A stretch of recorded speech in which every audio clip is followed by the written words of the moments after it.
안녕하세요. 금융투자 전문가 용사부입니다. 오늘 저와 함께하는 테마는 슈퍼엔저, 그 끝이 있을까?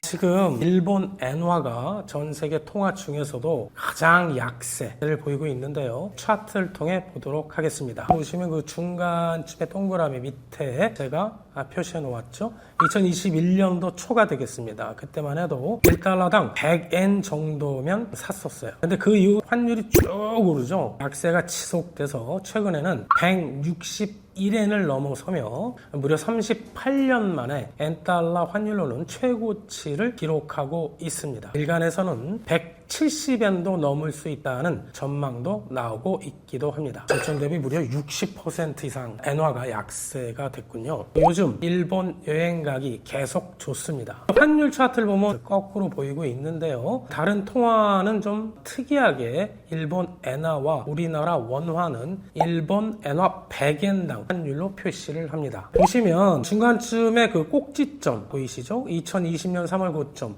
1191원 100엔을 사기 위해서는 우리나라 돈 얼마를 줘야 된다? 1191원을 주고 샀어야 되는데 지금은 850원대까지 우리나라 통화 대비 35% 정도 약세가 진행됐습니다. 슈퍼엔저 원인이 도대체 뭘까요? 가장 큰 원인은 미국과 일본의 금리 차이입니다. 미국 금리가 일본 금리에 비해서 상대적으로 너무 높고 일본 금리는 상대적으로 너무 낮다라는 것이죠. 자본주의 대원칙에 따라 엔화 대비 금리가 훨씬 높은 미국 달러 매수세가 강해서 이른바 킹달러 현상이 두드러지고 있는 것인데, 여기서 여러분들께서 꼭 아셔야 할 것은 미국 연방준비제도 이사회, 거기서 1년에 6번 회의를 열어요. 의장 제롬 파월 또 다른 10여 명의 위원들이 매파적 발언, 이퀄 통화 긴축적 발언이라 할 수 있는데, 이게 강할수록 미국의 기준금리 인하 시기가 더 늦어질 수 있다, 인하 횟수도 올해 안에 줄어들 수 있다라고 시장은 판단을 합니다. 그러면 엔저 현상은 더 심화되죠. 반대로 비둘기파적 발언을 제롬 파월 의장이나 위원들이 많이 한다, 이퀄 통화 완화적 발언을 아주 강하게 한다라고 한다면 그 반대로 엔저 현상은 완화될 수 있습니다. 촬영일 현재 미국 페드의 스탠스는 대체적으로 통화 완화적 경향을 보이고 있습니다. 자, 도대체 금리 차이가 얼마나 나는지 미국과 일본 금리 비교해 보겠습니다. 사람들이 모여서 정하는 중앙은행 기준금리, 이건 시장의 실세금리가 아니죠. 미 연방준비제도 이사회 5.5%죠. 맨 밑에 일본을 보시면 0.1%. 이것도 올해 3월에 금리를 마이너스 0.1%에서 0에서 0.1%로 올린 거예요. 일본 엔화 표시 어떤 예금도 예금 이자율은 0%입니다. 자, 그럼 실제로 시장 실세금리는 어떤가 한번 볼까요? 가장 대표적인 미국 국채 10년물, 일본 10년물, 미국 국채 2년물, 일본 국채 2년물을 비교해 보도록 하겠습니다. 10년물을 봤더니 미국 국채는 4.3% 정도 하고 일본 국채 금리는 1.07%, 이게 몇 배입니까? 한 4배 정도 차이가 나네요. 조금 단기 금리인 국채 2년물을 비교해 봤더니 이건 더 벌어지죠? 이건 뭐 한 15배 정도 차이가 나는군요. 돈은 이자를 많이 주는 쪽으로 흐르게 되어 있다라는 자본주의의 대원칙. 미국 달러를 많이 사고 일본 엔화를 버린다? 당연히 킹달러, 달러가 강세. 이게 가장 큰 원인이었고요. 또 다른 원인을 보면 지금 차트 하나를 보고 계시는데, 이거 파란색 차트 어때요? 1980년대에서부터 지금까지 계속 어때요? 꺾꺾하게 상향하고 있죠. 이게 뭐냐? 일본의 통화량 증가를 나타내는 것입니다. 일본은 너무나도 장기간, 너무나도 많이 무한대로 돈을 찍어내고 있다라는 것이죠. GDP 대비 국가 부채 비율, 이걸 다른 말로 국가 채무 비율이라고 하는데, 지난해 말 현재 2위 그리스 177%보다도 압도적으로 많게 일본은 240%나 국가 빚을 지고 있어요. 자, 세 번째 이유를 한번 보면 트럼프의 우세. 트럼프의 지금 현재 당선 가능성은 아주 높아지고 있습니다. 트럼프의 지금까지 내뱉은 공약사항들을 보면 굉장히 정부 재정 지출을 증가시키는 내용들이에요. 국가에서 어떤 것을 투자하거나 지출을 늘리려면 두 가지가 하나 있죠. 세금 많이 걷던가 국채를 많이 발행해서 돈을 마련하던가.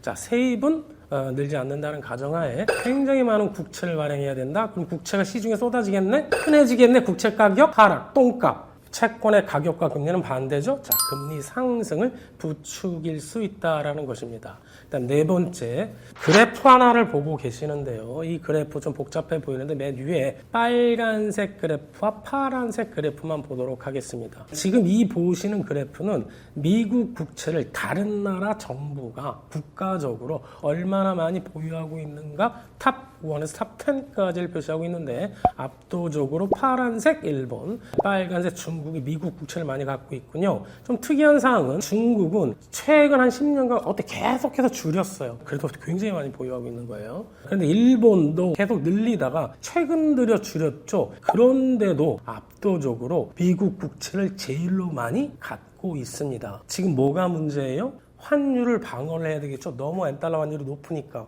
그럼 어떻게 해야 돼요? 달러를 흔하게 만들어야 된단 말입니다. 보유한 미국 국채를 팔아서 그 돈으로 달러를 풀고 엔화를 사면 엔화는 부족해지고 달러는 흔해지겠죠? 이해가 가시나요? 그래야 환율이 떨어진다고요. 달러가 흔해지고 엔화가 귀해지니까 제발 이해하셔야 돼요. 자, 이런 환율 방어 자금을 마련하기 위해 세계에서 제일로 많이 보유하고 있는 미국 국채를 매각할 가능성이 굉장히 높아 보이는 상황이고 반대로 금리는 상승할 것 같지요.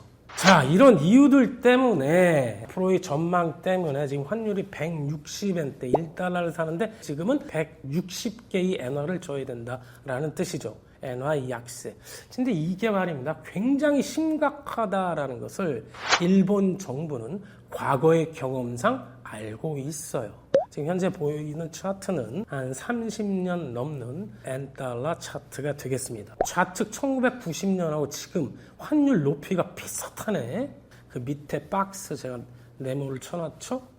30년이에요. 30년. 저거 찍고 난 다음에 일본은 무엇을 경험했다? 엄청난 주가의 하락, 엄청난 부동산의 버블 붕괴, 잃어버린 30년, 엄청난 경기 침체를 겪었다라는 것을 너무나 잘 알고 있다라는 것이죠. 자, 지금 차트 보고 계시죠? 그림 좌측 주가 어때요? 폭락을 하죠. 한 50% 고점 대비 폭락을 합니다.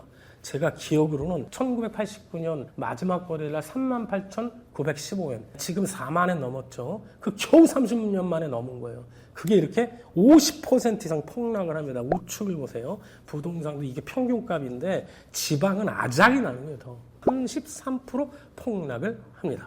자, 일본 더 큰일 났죠. 여기 지금 그림 하나를 보고 계시는데 작년 2022년, 2021년 경제성장률이 오랜만에 3년 연속 플러스 경제성장을 합니다. 그런데 올해 전망은 암울하죠. 올해는 4년 만에 마이너스를 기록할 전망인데 왜 그러냐? 슈퍼엔저로 수입 물가는 올라가요? 안 올라가요? 엄청나게 올랐겠죠? 근데 거기에 따라 일본 내 직장인들의 임금 상승 그렇게 따라오지 못했어요. 그러면 어떻게 되겠어요? GDP의 절반 이상이 민간 소비에서 일어나야 되는데 그게 위축됐겠습니까? 안 됐겠습니까? 됐겠죠. 따라서 소비 위축, GDP의 50% 이상 경제 성장률 마이너스. 자, 이런 상황이라는 것이고요. 앞으로의 전망은 어떠냐? 앞으로는 지금보다 엔화 가치 상승, 엔달러 환율 하락, 슈퍼엔저 해소 그것을 전망하고 있고 이 용사부 또한 그럴 확률이 높아 보입니다. 왜 이렇게 보느냐 한번 볼까요? 달러당 160엔이 넘는 상황이 지속될 경우 잃어버린 30년을 일본 정부, 일본 금융당국은 경험했고 잘 알고 있을까요? 알고 있지 못할까요? 뭔가 조치를 분명히 하겠구만. 또 30년간 죽을 수는 없지. 이렇게 무서운 슈퍼엔저를 기본적으로 해소하기 위해서는 단연코 일본 금리는 올라가고 미국적 금리는 내려갈 필요가 있겠네요. 이건 필요성도 필요성인데 전망이 중요하겠죠. 먼저 일본 쪽을 봅시다. 올해 3월 BOJ 일본 중앙은행 마이너스 금리를 올렸어요. 이런 슈퍼엔저로 인한 경기 전망이 어두운 건데 이로 인한 경기 추락을 막기 위해서 올해 말까지 0.5% 올릴 전망이 우세한 상황이고 매월 6조엔 정도의 국채를 중앙은행이 매입하고 있어요. 그럼 국채가 시중에서 모자르겠죠. 국채 매입 규모를 축소한다. 시중에 그럼 국채가 많아지진 않지만 적어지진 않겠죠. 그럼 국채가 흔하다. 국채 가격 하락, 가격과 반대 금리 상승. 미국에서 금리 거래 채권 트레이더들이 보는 전망이죠. Fed Watch입니다. 여기 보면은 2024년 9월 그때 자 우측을 보시면 파란색으로 덧칠해 놓은 부 지금부터 0.25% 기준금리를 내릴 가능성이 80% 정도로 보고 있네요. 굉장히 지금 유력한 상황입니다. 그리고 올해 보면 12월 18일 날 보면 또 내릴 것 같죠. 89% 거의 90% 확률로 채권 트레이더들이 보는 확률 굉장히 높은 거예요. 맞을 확률이 내년 6월 정도 4.25에서 4.5 90% 정도 확률이죠. 지금보다 한 1% 정도 기준금리가 점진적으로 내려서 결과적으로 1% 정도 내려갈 것 같다라고 보고 있다라는 것이죠. 또 하나 블룸버그가 집계를 했어요. 세계 23개 주요국 향후 18개월 금리 인하를 하지 않을 것으로 보이는 나라는 딱 일본 하나예요. 스웨덴은 이미 금리를 내렸어요. 그뿐만 아니라 이스비 캐나다도 이미 한 차례 금리 인하를 했죠. 미국을 비롯 대부분의 나라들도 올해 안에 우리나라 포함 인하할 것 같다라는 전망이 우세한 상황. 일본만 금리 인하가 아니고 금리를 인상한다고 다른 나라는 다 내리는데 일본 엔화가 강세로 전환될 슈퍼엔저가 해소될 것으로 예측되는 아주 분명한 대목이라는 것이죠. 제가 미쳤나요? 굉장히 합리적 가정이죠. 자, 우리나라 5대 은행 엔화 예금 모았더니 올해만 1조 4천억이 증가했어요. 우리 투자자분들의 선택, 이 용사부 올바른 그 초이스로 판단이 된다는 것이죠. 자, 지금까지 슈퍼엔저가 왜 왔고 앞으로 이게 해소될 것 같다라고 제가 말씀드렸죠. 그 분명한 이유로 일본 쪽 금리는 지금보다 조금 오를 것 같고 특히 미국 쪽 금리는 점진적으로 내려갈 것 같다라고 말씀드렸습니다. 지금까지 따라하면 부자되는 라브TV 용사부였습니다. 따부!